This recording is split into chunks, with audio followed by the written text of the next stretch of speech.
Break के बाद स्वागत है एक बार फिर से आप सभी का सी न्यूज भारत में।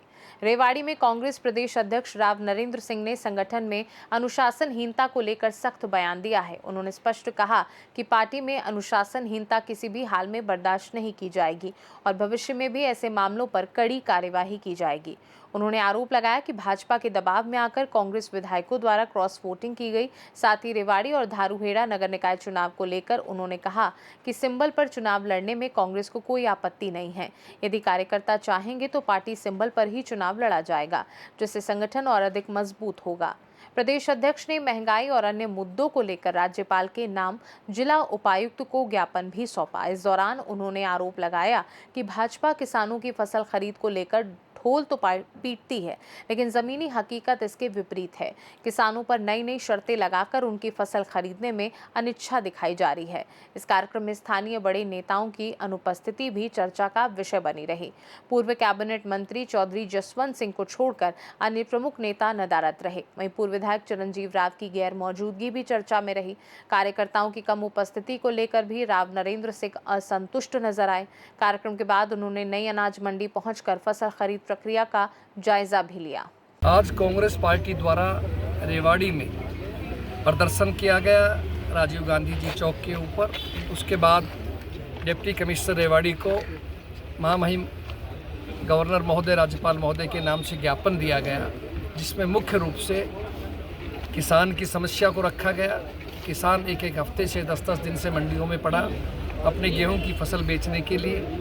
सरकार इस बात का ढोल पीटती है कि हमने एमएसपी पे सब चीज़ें ले रहे हैं, लेकिन सच्चाई कुछ और है। अनावश्यक शर्तें जो लगा दी सरकार ने बायोमेट्रिक के बारे में, और उसके अलावा जो आपकी नमी के नाम के बहाने के ऊपर किसान की फसल को नहीं खरीदना, खुद किसान को लेकर आने की शर्त है। इस बेमौसमी वर्षा से बहुत सी जगह किसान भाइयों की फसल भीज गई, गेहूँ फूल गया, चमक खत्म हो गई आदि अनेक समस्याओं से किसानों की फसल को नहीं खरीदना। सरकार चाहती है कि किसान औने पौने दामों पे बाहर बेच के चला जाए, लेकिन हमारी कांग्रेस पार्टी की तरफ से मांग है और हमने इसके लिए सभी मंडियों का दौरा शुरू किया हुआ है। 7 तारीख से जिला मेवात से लेकर के फिर उसके बाद सोनीपत, पानीपत, करनाल, अम्बाला, यमुनानगर, कुरुक्षेत्र, अनेकों जगह के ऊपर पलवल हम लोग जा कर के अनाज मंडियों में गए हैं। कांग्रेस पार्टी के तमाम हमारे साथी और किसान भाइयों से मिले हैं और किसान भाइयों ने अपनी समस्या यही बताई है कि उन्हें अनावश्यक परेशान किया जा रहा है। आपने एक फ़ोटो भी देखी होगी जिसमें किसान भाई अस्पताल से उसके वो बच्चे लेकर के आए, पेशाब की थैली लटक रही है, सो गोदी में उठा रखा है। कई बहन बेटियों को परेशान होना पड़ रहा है। ये सब चीज़ें दर्शाती है कि सरकार की मंशा ठीक नहीं है, वो किसान को परेशान करना चाहती है। कांग्रेस पार्टी की मांग है किसान की फसल को तुरंत प्रभाव से खरीदा जाए और जो बेमौसमी वर्षा से ओलावृष्टि जो नुकसान हुआ है उसको उसकी भरपाई करनी चाहिए। भावांतर की भी पैसे जो बचे हुए हैं उनकी भी पेमेंट सरकार को शीघ्र करे। अब तक किसान की पेमेंट नहीं हो पाई है। पिछले 10-10 दिन से 15 दिन से 1 तारीख से सरकार कह रही खरीदेंगे, 1 से नहीं खरीदा, 7, 8, 10 तक खरीदा गया, लेकिन अब आपके सामने सब चीज़ें हैं। इसीलिए आज अनाज मंडी में आए थे, यहाँ भी ढेरी पड़ी थी।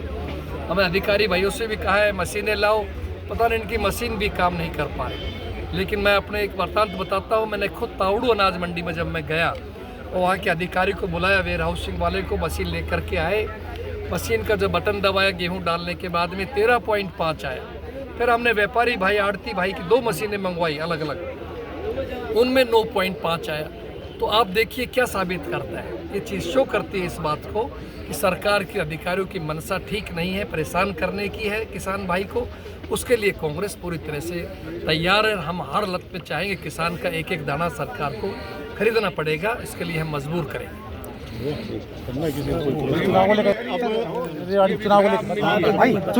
निकाय चुनाव है, क्या पूरी तैयारी है कांग्रेस की? देखिए 10 मई को हरियाणा के नगर निगम पंचकुला, अम्बाला, सोनीपत, रेवाड़ी नगर परिषद और उकलाना, धारूहेड़ा और सांपला नगर पालिका के चुनाव घोषित हो चुके हैं। कल हमारी कांग्रेस पार्टी की दिल्ली के अंदर इलेक्शन कमेटी की मीटिंग बुलाई थी। जितने भी लोगों ने अप्लाई किया है चेयरमैन के लिए, पार्षदों के लिए, उस पर विचार विमर्श हुआ है और बहुत शीघ्र 21 तारीख से फार्म भरेंगे। उससे पहले हमारा मंशा है हम अपने उम्मीदवार डिक्लेयर कर दें। योग्य और जिताऊ उम्मीदवार को, जिसकी वहाँ की जनता पसंद करे, उस व्यक्ति को हम उम्मीदवार बनाना चाहते हैं। वो व्यक्ति कांग्रेसी हो, कांग्रेस विचारधारा में विश्वास रखता हो, यही हमारी मुख्य रूप से मंशा है। सर क्या वार्डों में भी सिंबल से लड़ेंगे? हाँ, हमारी मंशा वार्डों में भी चुनाव में सिंबल से लड़ाने की है, नगर निगम में भी है, और हम रेवाड़ी नगर परिषद में भी चाहते हैं कि हमारा मेयर, हमारा चेयरमैन का और उसके बाद पार्षद भाई भी हमारा सिंबल से लड़ाए। धारवाड़ा नगर पालिका भी शामिल है। बैठक थी कोर ग्रुप की, क्या पूरा डिसीजन हुआ? कितने नाम रेवाड़ी से और धारवाड़ा से? देखिए, रेवाड़ी से मोटे तौर के ऊपर जो मुझे जवानी याद है से संभवतः चार नाम आए हैं। 4 नाम आए हुए हैं चेयरमैन पद के लिए। पार्षदों के लिए तो अलग से है, उनकी गिनती मेरे पास नहीं है।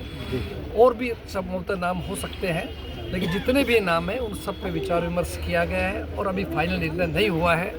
योग्य और सही व्यक्ति को ही उम्मीदवार बनाए जाए। वहाँ भी वो चाहते हैं कि नगर पालिका और पार्षद चुनाव से लड़ाए जाए। सिंबल से हमें कोई आपत्ति नहीं है। अगर हमारे धरोहरा के साथी चाहेंगे, कांग्रेस पार्टी तैयार। हम चाहते हैं हमारी पार्टी मजबूत रहे, वार्डों के अंदर भी सिंबल लेके हमारे एजेंट्स बैठे, ताकि पार्टी को मजबूती मिल सके। क्रॉस वोटिंग का आपने जिक्र किया अपने भाषण में, तो क्या कहेंगे अब निलंबन के बाद? क्या देखिए, क्या रणनीति रहेगी? कांग्रेस पार्टी की टिकट देकर के जिन लोगों को भेजा गया था, लोगों ने कांग्रेस पार्टी पे विश्वास करके उन लोगों को एमएलए बनाया, और उन लोगों ने भारतीय जनता पार्टी के दबाव में आकर के क्रॉस वोटिंग की है, अनुशासनहीनता की है। कांग्रेस पार्टी में अनुशासनहीन करने वालों के लिए कोई जगह नहीं है। यहाँ तो अनुशासित व्यक्ति ही रुक पाएगा, इसलिए उन सबको हमने सस्पेंड कर दिया है और सख्त कार्रवाई आगे भी जारी रहेगी। कितना लंबा रहेगा निलंबन इनका विधायकों का?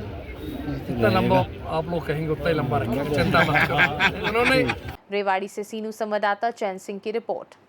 फिलहाल संगठन और किसानों के मुद्दों को लेकर कांग्रेस का ये रुख आने वाले राजनीतिक समीकरणों में क्या बदलाव लाएगा, इस पर सबकी नजर टिकी हुई है।